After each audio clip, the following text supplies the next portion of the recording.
বর্তমান সময়ে একটা প্রফেশনের দিকে প্রায় সব ধরনের মানুষ, ধনী দরিদ্র নির্বিশেষে 8 থেকে 80 সবাইকে খুব উৎসাহী হতে দেখা যাচ্ছে। এবং প্রায় সব ধরনের মানুষ এই বিষয়টার উপর কাজও করছে। আর তার সাথে প্রচুর মানুষকে কিন্তু এই বিষয়টাতে সফল হতেও দেখা যাচ্ছে। আর প্রায় সব ধরনের সফল মানুষ, অর্থাৎ ছোট বড় মাঝারি সব ধরনের সফল মানুষ এই বিষয়টাতে কিন্তু আছে। আশা করি এতক্ষণে আপনারা বিষয়টা আন্দাজ করে ফেলেছেন। হ্যাঁ, এই বিষয়টা হচ্ছে ইউটিউব। কিন্তু একটা বিষয় আপনাদের জেনে রাখা ভীষণ জরুরি, ভীষণ দরকার। সেটা হচ্ছে আপাত দৃষ্টিতে আমরা আমাদের আশেপাশে প্রচুর সফল মানুষ এই বিষয়টার উপর দেখতে পেলেও পরিসংখ্যান কিন্তু একদমই অন্য কথা বলছে। আর পরিসংখ্যান যেটা বলছে সেটা যদি আপনারা জানতে পারেন তাহলে আপনারা রীতিমতো অবাক হয়ে যাবেন। কারণ পরিসংখ্যান বলছে যে এই বিষয়টার উপর প্রকৃত সফল মানুষের সংখ্যা মাত্র 1%। আপনি ঠিকই শুনছেন, মাত্র 1%। আর যদি কথার কথায় আমি ধরেও নিই সবাইকে, অর্থাৎ ছোট বড় মাঝারি সব ধরনের সফল ব্যক্তিকে মিলিয়ে বলি, তাহলেও কিন্তু সংখ্যাটা 5%-এর ওপর বোধহয় যাবে না। কারণ এই কাজটাকে আপাত দৃষ্টিতে খুব সহজ মনে হলেও আদতেই কিন্তু কাজটা একদমই সহজ নয়। কারণ কাজটা করতে গেলে যেমন প্রচন্ড পরিশ্রম করতে লাগে, সেরকম এই কাজটার জন্য প্রচন্ড ধৈর্যেরও প্রয়োজন। তার সাথে আরেকটা গুরুত্বপূর্ণ জিনিস, সেটা হচ্ছে ধারাবাহিকতা কিন্তু ভীষণভাবে এই কাজটার জন্য বজায় রাখতে হয়। আজকের ভিডিওতে আমি একজন প্রফেশনাল অ্যাস্ট্রোলজার হিসাবে একজন ইউটিউবার সফল বা বিফল হতে গেলে তার পিছনে অ্যাস্ট্রোলজির কতটা ভূমিকা থাকে সেটাই আপনাদের দেখানোর চেষ্টা করব। নমস্কার, আমি আচার্য অরূপ। অরূপ দে ডিভাইনার চ্যানেলে আপনাদের সবাইকে স্বাগত। শুরু করার আগে ছোট্ট একটা অনুরোধ, সেটা হচ্ছে চ্যানেলটি কিন্তু আপনারা অবশ্যই সাবস্ক্রাইব করবেন। আর লাইক শেয়ার আর কমেন্টস করতে একদমই ভুলবেন না। কারণ আপনারা কমেন্টস করলে তবেই কিন্তু আপনারা আমার সঙ্গে জুড়ে থাকেন, এটা একদমই ভুলবেন না। তাহলে চলুন শুরু করা যাক। শাস্ত্র অনুযায়ী একজন সফল ইউটিউবার হতে গেলে যে গ্রহগুলির স্ট্রেংথ খুব বেশি দরকার সেগুলো হলো বুধ, শুক্র, রবি এবং রাহু। একবার ভেবে দেখুন, এই কাজটা করতে গেলে আপনার কমিউনিকেশন স্কিল দরকার, সেজন্য বুধ। আপনার মধ্যে সৃজনশীলতা দরকার, তার জন্য শুক্র। আপনি অবশ্যই চান আপনার নাম যশ হোক, লোকে আপনাকে চিনুক, তার জন্য রবি। আর সব থেকে যেটা বেশি চাওয়া, প্রচুর লোক আপনার ভিডিও দেখুক, অর্থাৎ মাস অডিয়েন্স।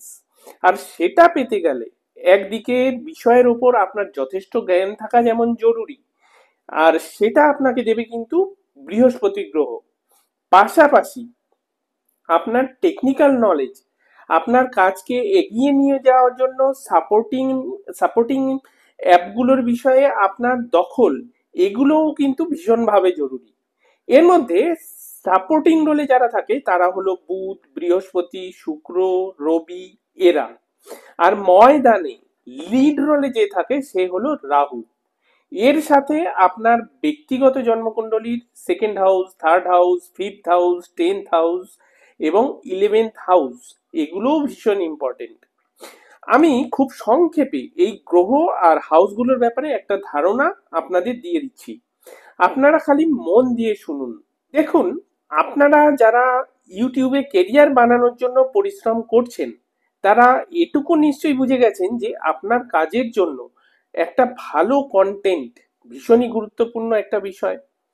আপনি কত ভালো কন্টেন্ট বানাতে পারবেন বা নির্বাচন করবেন যেটা মানুষ পছন্দ করবে, এবং আপনার কন্টেন্টে মানুষের জন্য কোনো মেসেজ অবশ্যই থাকতে হবে, এবং সেই মেসেজ আপনি কত ক্লিয়ারলি ডেলিভারি করতে পারবেন যাতে মানুষ আপনার কন্টেন্টের সঙ্গে নিজেদেরকে কানেক্ট করতে পারে। আরও একটা বিষয়, আপনি যখন আপনার কন্টেন্টের ব্যাপারে বলবেন সেটা কতটা বুদ্ধিদীপ্তভাবে আপনি বলবেন, এই সমস্ত কিছু যে গ্রহটা রুল করে সে হলো বুধ। অর্থাৎ আপনার জন্মকুণ্ডলিতে বুধ কতটা শুভ বা অশুভ তার উপর পুরো বিষয়টা নির্ভর করবে। এরপর একটা ভালো কন্টেন্ট বানাতে গেলে বিষয়ের ওপর ভালো জ্ঞান থাকা ভীষণ জরুরি। এই জ্ঞান আপনি কতটা আহরণ করতে পারবেন বা এই জ্ঞানের কতটা গভীরে আপনি যেতে পারবেন, এর সাথে আপনার এই জ্ঞান সমাজের মধ্যে আপনি কতটা ছড়াতে পারবেন, এবং খুব ইম্পর্টেন্ট, পুরো কাজটায় আপনার ভাগ্য কতটা সাথ দেবে, এই সব কিছু নির্ভর করবে আপনার জন্মকুণ্ডলিতে বৃহস্পতি গ্রহ কতটা ভালো বা কতটা খারাপ অবস্থায় আছে তার উপর। এরপর আপনি যে কন্টেন্ট বানাচ্ছেন সেটা যদি আপনি স্বয়ং উপস্থিত থেকে বলেন, তাহলে মানুষ আপনার কন্টেন্ট শোনার পাশাপাশি মোবাইলে বা ল্যাপটপে সেটা কিন্তু দেখছেও, সাথে কিন্তু আপনাকেও দেখছে। তাই শুধু কন্টেন্ট ভালো লাগাটাই শেষ কথা নয়, আপনাকেও ভালো বা মন্দ লাগার একটা ব্যাপার কিন্তু থেকে যাচ্ছে। এবার আপনার মধ্যে যদি সেরকম অ্যাপিল না থাকে, আপনার বলার মধ্যে যদি একটা আর্ট না থাকে, আপনার মধ্যে যদি মানুষকে অ্যাট্রাক্ট করে রাখার ক্ষমতা না থাকে, তাহলেও মানুষ কিন্তু আপনার ভিডিও স্কিপ করে যাবে। আর এই যে অ্যাপিল, এই যে আর্ট, এই যে অ্যাট্রাকশন পাওয়ার, এগুলো সব দেয় শুক্র গ্রহ। তাই আপনার জন্মকুণ্ডলিতে শুক্র গ্রহ যদি স্ট্রং থাকে, যদি ভালো পজিশনে থাকে, তাহলেই কিন্তু আপনার মধ্যে এই ব্যাপারগুলো আসবে। এবার এত কিছু করার দিনের শেষে একটাই উদ্দেশ্য, অর্থ উপার্জন করে এস্টাবলিশড হওয়া। এটা কিন্তু আমরা সবাই জানি, সেটা মানি আর না মানি। এবার মনে করুন আপনাকে মাঝে মাঝে রাস্তায় লোকজন ধরে বলে, জানো তো তোমার ভিডিওগুলো দেখলাম, ভীষণ ভালো লাগলো। আর আপনি গদগদ হয়ে বাড়ি ফিরলেন, আর আপনার একটা ফিল গুড ব্যাপার হলো, আপনি অনুভব করলেন আপনার একটু নামডাক হয়েছে, লোকে আপনাকে আস্তে আস্তে চিনছে।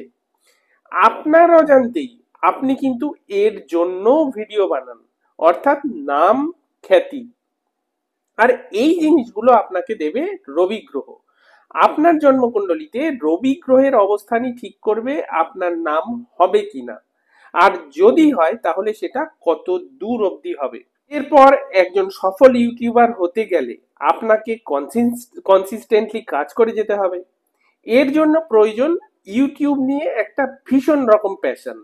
এই প্যাশনটা যদি না থাকে, তাহলে কিন্তু আপনি কনসিস্টেন্টলি কাজ করে যেতে পারবেন না। আপনাকে কনসিস্টেন্টলি ভালো ভিডিও বানিয়ে যেতে হবে। এর জন্য দরকার হবে প্রচুর এনার্জি। এই এনার্জি, কনসিস্টেন্সির কারক গ্রহ হলো মঙ্গল। মঙ্গল আপনার জন্মকুণ্ডলিতে যত ভালো অবস্থায় থাকবে, আপনি তত এনার্জির সাথে কনসিস্টেন্টলি কাজ করে যেতে পারবেন।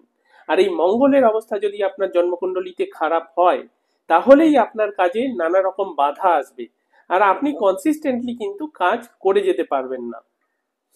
এতক্ষণ যে গ্রহগুলোর কথা বললাম, বলতে পারেন এরা সবাই নিজের নিজের ক্ষেত্রে সাপোর্টিং হিসাবে কাজ করে। এবার সেই গ্রহটাকে নিয়ে একটু সংক্ষেপে বলবো যে একদম প্রধান ভূমিকায় থাকে, আর সেই গ্রহটা হলো রাহু। এই ধরুন মাস অডিয়েন্স, মানে বিপুল সংখ্যক মানুষ আপনার প্রতি বা আপনার কন্টেন্টের প্রতি আগ্রহী থাকবে। আপনি আপনার কাজের মধ্যে নতুন নতুন টেকনোলজি ইনক্লুড করতে পারবেন। আপনি আপনার কাজের ব্যাপারে একদম আউট অফ দ্য বক্স চিন্তা ভাবনা করতে পারবেন। আপনার চ্যানেলের খুব তাড়াতাড়ি গ্রোথ হবে। এই যে বিষয়গুলো, এই সবগুলোকে রাহু কন্ট্রোল করে। আরো একটা গুরুত্বপূর্ণ বিষয়, সেটা হলো কারেন্ট ট্রেন্ড। কারেন্ট ট্রেন্ডটাকে আপনি বুঝতে পারবেন, সেই ব্যাপারটা খুব তাড়াতাড়ি আপনার মস্তিষ্কে আসবে। এটা কিন্তু তখনই হবে যখন আপনার জন্মকুণ্ডলিতে রাহু পজিটিভ এবং স্ট্রং অবস্থায় থাকবে। রাহুর অবস্থানের ওপরেই কিন্তু নির্ভর করবে যে আপনি আলটিমেটলি সাকসেস হবেন কিনা, বা হবেন কি হবেন না। যেমন ধরুন রাহু যদি জলরাশিতে থাকে, তাহলে সমস্ত কিছু পজিটিভ থাকা সত্ত্বেও আপনার সফলতা কিন্তু ডাউটফুল থাকবে। সেক্ষেত্রে একমাত্র রাস্তা রাহুর প্লেসমেন্টের সাথে অ্যালাইন কোনো বিষয়ের উপর কাজ করা। আর এটার জন্য আপনাকে অবশ্যই আপনার যে ব্যক্তিগত জন্মকুণ্ডলী সেটা অ্যানালাইজ করলেই কিন্তু বোঝা যাবে। এতক্ষণ গ্রহদের নিয়ে আলোচনা করলাম, এবার খুব সংক্ষেপে জন্মকুণ্ডলীর হাউসগুলোর ব্যাপারে বলে দিই। ইউটিউবার হিসাবে সফল হতে গেলে জন্মকুণ্ডলীর যে হাউসগুলোকে খুব পজিটিভ থাকতে হয় সেগুলো হলো সেকেন্ড, থার্ড, ফিফথ, 10th এবং 11th হাউস। সেকেন্ড হাউস হলো আপনার বাণী, অর্থাৎ আপনার কথা কতটা বুদ্ধিদীপ্ত হবে এবং কথার মাধ্যমে আপনি মানুষকে কতটা আকর্ষণ করতে পারবেন সেটা বোঝা যাবে এই সেকেন্ড হাউস থেকে। থার্ড হাউস হলো আপনার কমিউনিকেশন স্কিল, কতটা ভালো বা মন্দ, আপনি কত ভালো স্ক্রিপ্ট লিখতে পারবেন এবং সোশ্যাল মিডিয়ার সাথে আপনি আদতেই কতটা জুড়ে থাকতে পারবেন সেটা বোঝা যাবে এই থার্ড হাউস থেকে। আর আপনি কতটা ক্রিয়েটিভলি কাজ করতে পারবেন বা মানুষকে কতটা আনন্দ বা তৃপ্তি দিতে পারবেন সেটা বোঝা যাবে আপনার জন্মকুণ্ডলীর ফিফথ হাউস থেকে। আর 10th হাউস হলো আপনার কর্ম, অর্থাৎ আপনি যা কিছু কাজ করেন, আপনার কর্মের জায়গা। এক্ষেত্রে মানুষের মধ্যে আপনার কিরকম ইমেজ তৈরি হবে বা আপনি কতটা পরিচিতি লাভ করবেন সেটা বোঝা যাবে এই 10th হাউস থেকে। 11th হাউস হলো প্রাপ্তি, অর্থাৎ প্রাপ্তির ঘর। 11th হাউস থেকে আপনার প্রাপ্তি দেখা যায়, আপনার জীবনের যা কিছু প্রাপ্তি, ধন সম্পত্তি, অর্থ, মান, যশ, মানুষের ভালোবাসা, সব কিছু, এগুলো আদতেই আপনার কাছে ধরা দেবে কিনা সেটা বোঝা যাবে আপনার জন্মকুণ্ডলীর 11th হাউসকে অ্যানালাইজ করলে। সবশেষে আপনি কাজটা যে সময় শুরু করছেন সেই সময়টা আপনার ফেভারে আছে কিনা সেটাও তো জানা জরুরি। যদিও এই ব্যাপারটা আমরা একদমই মাথায় আনি না, যাই হোক এই ব্যাপারটা বোঝা যাবে কোন গ্রহের দশা বা অন্তর্দশা আপনার চলছে, কোন সময়ের কিরকম সময়ের মধ্যে দিয়ে আপনি যাচ্ছেন, আর তার সাথে ট্রানজিট অর্থাৎ গ্রহদের গোচরকে অ্যানালাইজ করলে এটা বোঝা যাবে। একজন সফল ইউটিউবার হতে গেলে সেখানে অ্যাস্ট্রোলজির কতটা ভূমিকা সেটা আমি আমার সাধ্যমতো আপনাদের বোঝানোর চেষ্টা করেছি। আশা করি আপনারা খুব মন দিয়ে শুনেছেন এবং সেটা বুঝতেও পেরেছেন। কাজের সাথে সাথে নিজের জন্মকুণ্ডলীর ব্যাপারে জেনে নেওয়া সেটা যে কতটা জরুরি সেটা আশা করি আমি আপনাদের বোঝাতে পেরেছি। আপনারা যারা এই কাজটা করছেন বা এই বিষয়টা নিয়ে কাজ করবেন বলে ভাবছেন তাদের জন্য আমি একটাই কথা বলবো যে আপনারা অবশ্যই আপনাদের নিজের জন্মকুণ্ডলীর ব্যাপারে একজন ভালো অ্যাস্ট্রোলজারের সঙ্গে অবশ্যই কনসাল্ট করে নিন। আর এর জন্য যদি আপনারা আমার সঙ্গে যোগাযোগ করতে চান তাহলে উপরে দেওয়া নাম্বারে বুকিং করে অবশ্যই চলে আসবেন। আর এই একই নাম্বারে বুকিং করে কিন্তু আপনারা আমার সাথে অনলাইনেও কনসাল্ট করতে পারবেন। আর চলি, আপনারা খুব খুব ভালো থাকবেন।